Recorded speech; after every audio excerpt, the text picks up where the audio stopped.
Olá, tudo bem?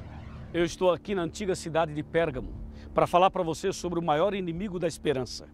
E estou aqui bem perto desse templo dedicado a Zeus, um deus pagão. Aqui acontecia muitas coisas impressionantes. Uma delas, eles usavam uma serpente viva como parte do culto pagão.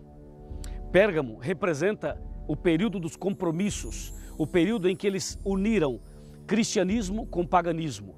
Foi a fase em que a verdade foi jogada por terra, onde os homens usados pelo inimigo mudaram a verdade de Deus em mentira. Para você ter uma ideia, Pérgamo representa uma fase em que o inimigo entra para valer no seio do cristianismo. O que ele não conseguiu em Éfeso, nem em Esmirna, ele passa a conseguir em Pérgamo. Imagina quanta coisa importante tem nessa carta que Jesus manda a Pérgamo. Um dos versículos, ele diz o seguinte: eu sei onde você habita, que é onde está o trono de Satanás. E tem muito mais sobre Pérgamo.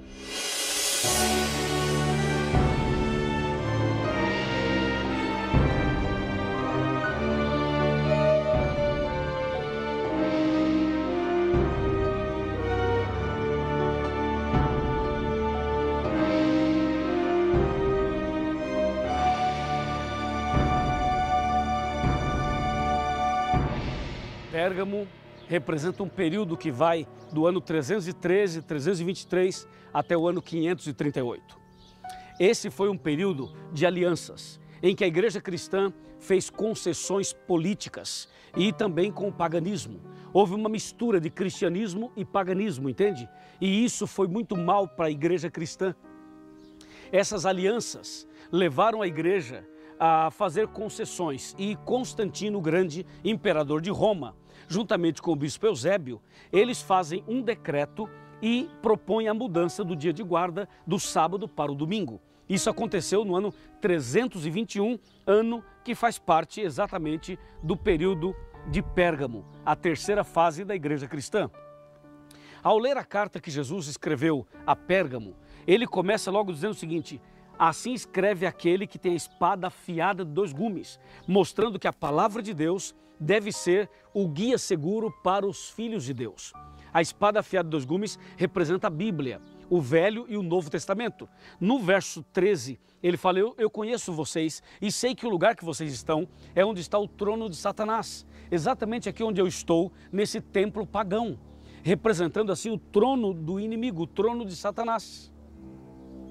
Ocorre o seguinte, que no próprio verso 13, Jesus diz assim: mas aí tem pessoas fiéis que não negaram a minha fé, que mantiveram os princípios da palavra de Deus. Então sempre existiu um povo fiel. Mesmo diante dessas tribulações todas, nós destacamos aqui o verso 14 e o verso 15. Especialmente o verso 15 mostra claramente que o que a igreja de Éfeso, a igreja apostólica, a igreja primitiva, fez, a igreja de Pérgamo não fez. Ou seja, Éfeso rejeitou os nicolaítas e Pérgamo aceitou os nicolaítas. Em outras palavras, foi no período de Pérgamo que Satanás estabeleceu definitivamente o seu trono, estabeleceu definitivamente a sua igreja. Ou seja, a igreja que aparece em Apocalipse 17, ela foi estabelecida, fundada, ela começou nesse período de Pérgamo. E essa mensagem de que tem o trono de Satanás no período de Pérgamo, significa que mais na frente o inimigo iria golpear, iria jogar a verdade por terra. O que mais a Bíblia fala sobre Pérgamo?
livro de Atos, no capítulo 20, versos 29 e 30, diz assim: Eu sei que depois da minha partida, entre vós penetrarão lobos vorazes que não pouparão o rebanho, e que dentre vós mesmos se levantarão homens falando coisas pervertidas para arrastar os discípulos atrás deles.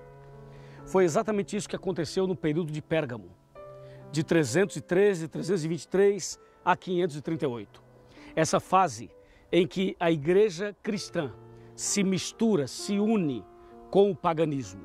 Mas lembre-se que em todo esse período, Deus sempre teve um povo fiel. Deus sempre manteve a sua igreja fiel. Mas também, enquanto havia um grupo de pessoas que conseguiam manter os princípios da Bíblia, havia, por outro lado, um grupo de pessoas usadas pelo inimigo, que a Bíblia chama de lobos vorazes, que não poupariam o rebanho. E você sabe, Pérgamo representa exatamente essa fase, em que eles começam a mexer na santa lei de Deus, em que começam a trabalhar de forma maligna para mudar a verdade de Deus em mentira, como profetizou Daniel no capítulo 8. Daniel capítulo 8, verso 12, usa uma expressão muito forte, e eu quero chamar a sua atenção para essa expressão usada por Daniel, o profeta. No capítulo 8 do seu livro, verso 12, claramente a palavra de Deus diz: o exército lhe foi entregue com um sacrifício diário por causa das transgressões, e deitou por terra a verdade, e o que fez prosperou. Então você percebe que a profecia já anuncia que no futuro alguém lançaria a verdade por terra e iria prosperar. O que significa isso? Que a verdade de Deus sofreria um atentado, sofreria um ataque, e esse ataque daria certo. Muitas pessoas aceitariam e seguiriam essa mensagem deturpada e prostituída. Quando você vai para Daniel 7:25, você encontra essa mesma afirmação de uma maneira bastante contundente. Está escrito assim: proferirá palavras contra o Altíssimo, magoará os santos do Altíssimo e cuidará em mudar os tempos e a lei. Então esse texto, que se aplica não só a Pérgamo, como também a Tiatira, mas também a Pérgamo, mostra claramente que Satanás já estava preparando o terreno para mudar a verdade em mentira. Em Romanos capítulo 1, verso 25 está escrito: eles mudaram a verdade de Deus em mentira, adorando e servindo a criatura no lugar do Criador, o qual é bendito eternamente. Amém.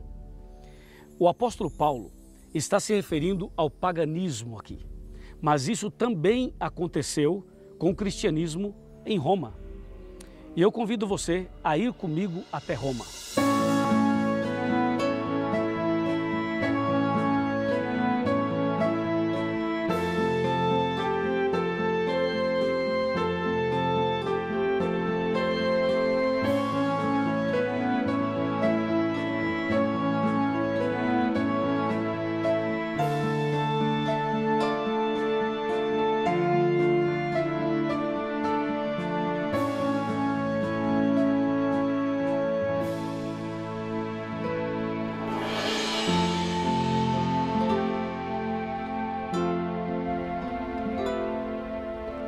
Aqui no livro de Apocalipse, no capítulo 2, versículo 13, está escrito: conheço o lugar em que habitas, onde está o trono de Satanás, e que conservas o meu nome, e não negaste a minha fé, ainda nos dias de Antipas, minha testemunha, meu fiel, o qual foi morto entre vós, onde Satanás habita.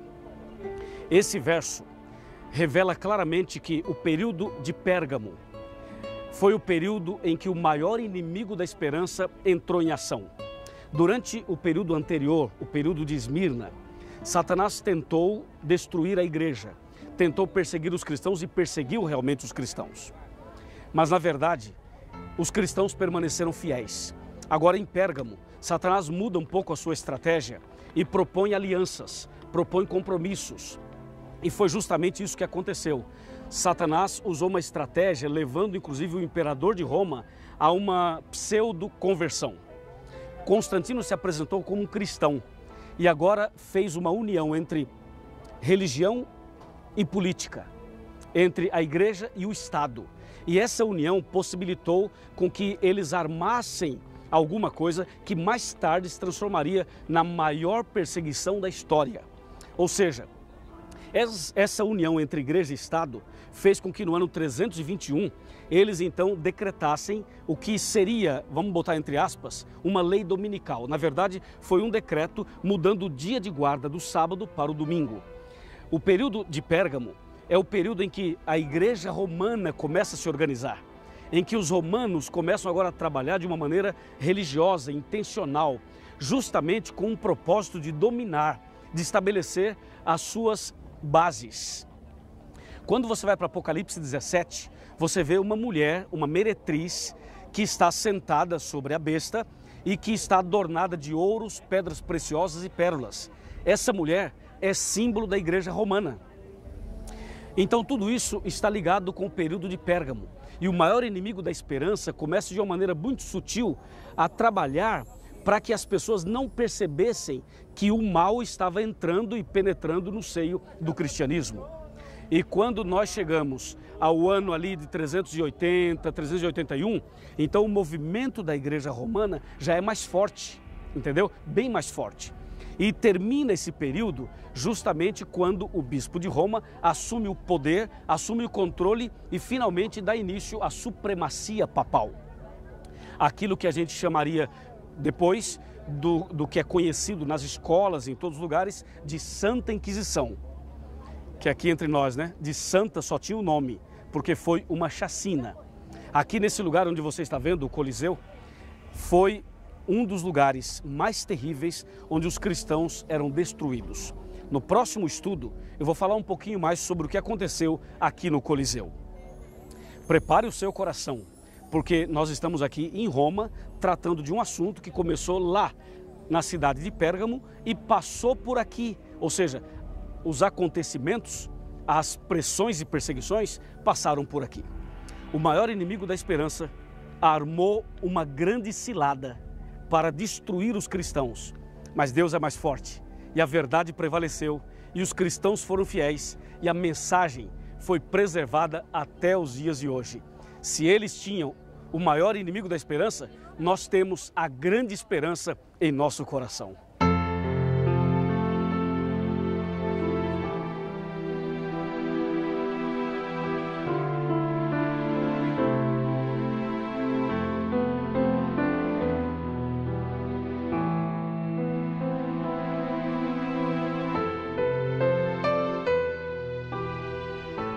O estudo que fizemos hoje é realmente um estudo impressionante.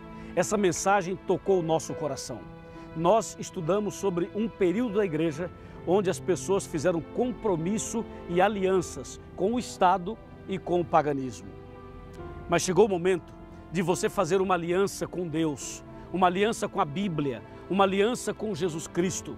Por isso eu estou aqui fazendo um convite, um apelo para que você venha fazer essa aliança, o compromisso verdadeiro com aquele que realmente é o nosso Deus, é o nosso Pai, é o nosso Salvador. Aqui no livro de Hebreus, capítulo 3, versos 7 e 8, está escrito: assim, pois, como diz o Espírito Santo, hoje, se ouvirdes a sua voz, não endureçais o vosso coração. O Espírito Santo fala conosco através da Bíblia. E nesse momento Ele está falando com você. Enquanto eu prego, enquanto eu falo, enquanto eu faço o apelo, o Espírito Santo está aí, ao seu lado, trabalhando na sua mente, trabalhando no seu coração e chamando você a um compromisso verdadeiro e eterno com o nosso Pai Celestial.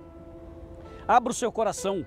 Abra o seu coração para a Bíblia, abra o seu coração para Jesus, abra o seu coração para a verdade, abra o seu coração para o chamado que Deus está fazendo para você. Eu estou aqui, em frente ao Coliseu, aqui em Roma, fazendo um apelo para você, no local onde as pessoas fizeram compromissos com o paganismo. Você precisa fazer o compromisso com o Deus Todo-Poderoso. É agora, amigo. Esse é o momento da decisão. Esse é o momento do compromisso, da aliança, da entrega. Não tenha medo, venha como estás. E eu vou orar por você para que Deus abençoe sua vida. Vamos orar? Feche os seus olhos, incline sua cabeça e vamos falar com Deus. Querido Pai, obrigado por essa decisão. Obrigado porque essas pessoas estão fazendo alianças contigo. Esse casal, essa família, esse homem, essa mulher, esse jovem, eu os entrego em tuas mãos. Derrama sobre cada um o Espírito Santo. Em nome de Jesus. Amém. Que o Senhor te abençoe e te guarde. Que o Senhor faça resplandecer seu rosto sobre ti e tenha misericórdia de ti,